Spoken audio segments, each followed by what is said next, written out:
Yo, dudes, the Empire's pretty chill. Maybe you could, like, join it or something.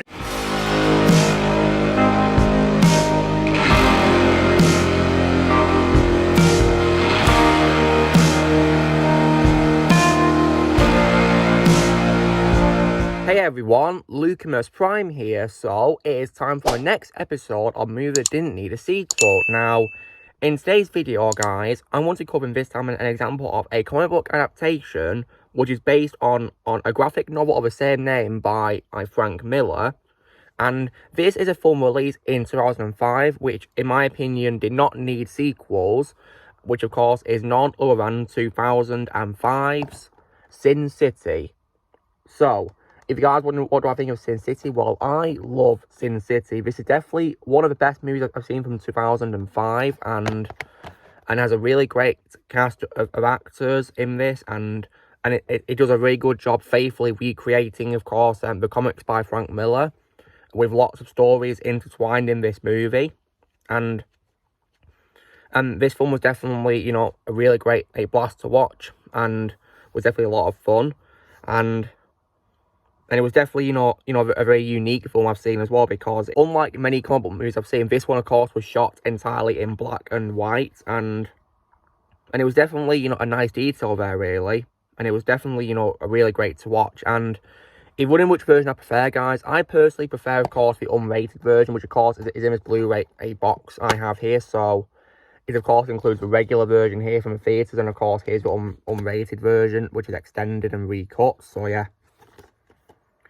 Now, on the topic of why, in my opinion, this film did not need a sequel, well, this film, of course, had a really amazing ending, because it, of course, ends, of course, with, you know, adapting the stories, and it gives a great ending to a story, really great ending.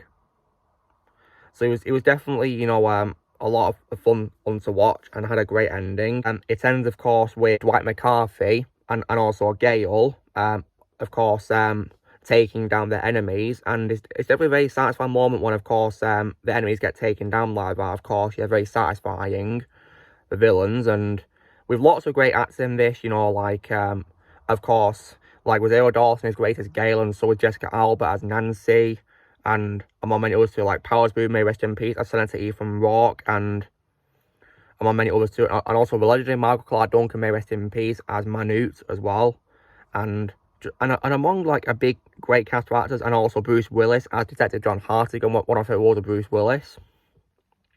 And my favourite part of this film, however, guys, was probably Marv, who is played by Mickey Rourke. That's definitely my favourite role of Mickey Rourke. Like, Marv was just an absolute badass, and was a lot of fun to watch in this, and, yeah, Mickey Rourke played him, so that's definitely my favourite role of Mickey Rourke.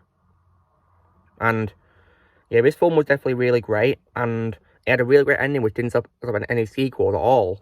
However, unfortunately, we did get a sequel, of course, adapting another book by Frank Miller, of course, which was Sin City, A Dame to Kill For, which unfortunately was released far too late, 9 years after the first movie. Like, it took way too long to make, and by this point, really, you know, there wasn't really much of a point in doing a sequel, because, you know, things have changed, because... And what's also ridiculous is, rather than, like, act like a proper sequel to the first movie, it instead, you know, also acts as also a prequel as well, by featuring things that happened, you know, before the first movie plot. So, like, I'm thinking, why didn't you just include these prequel scenes in the first movie and adapt them in that?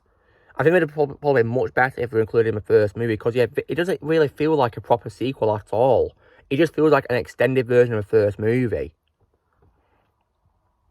And it was just a disappointing sequel, in my opinion, you know. Like, they should have properly adapted the book, really. But, like, it's just, you know, ridiculous, really, what happened. So, like, I don't understand why they had to, you know, do it as a prequel when we should have adapted the full-on follow-up, really. Just didn't really work at all.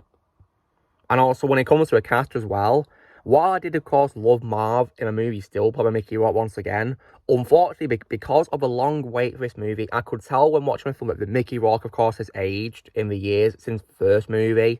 And it's unfortunately painfully obvious when I see him, you know, with Marv's makeup on and all of that. You can tell he's got older, sadly. So it destroys the illusion of a prequel for me.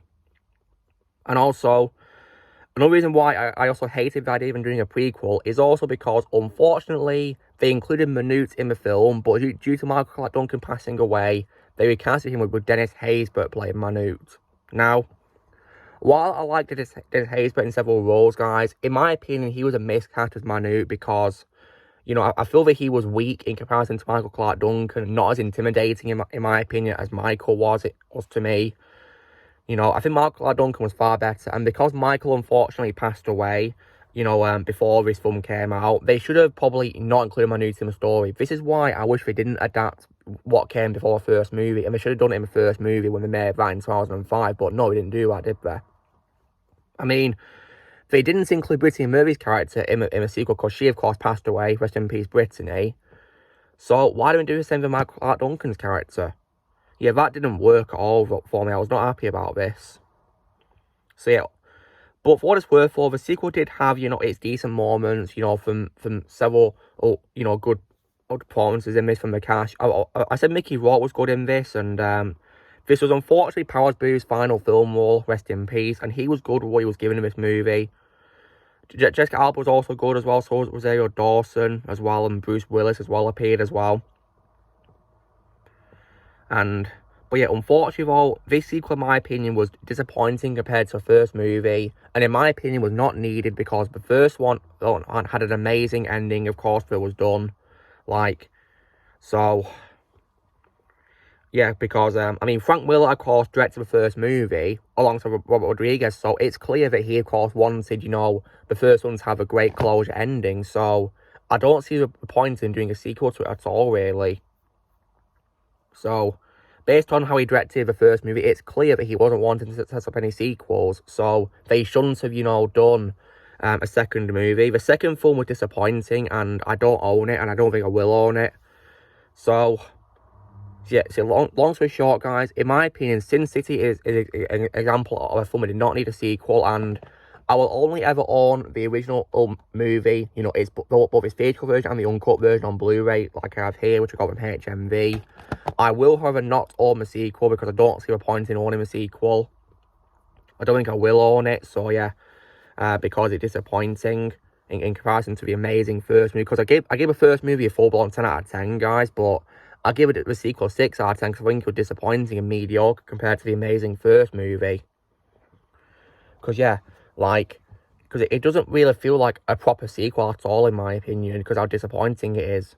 So, yeah, like, they should have adapted the things taking place before the first movie, literally in the first movie, as, like, a big movie. You know, I wouldn't mind if this film to be, like, extended to be longer with the scenes that would take place before the first movie. That would have been brilliant, wouldn't it? So, yeah.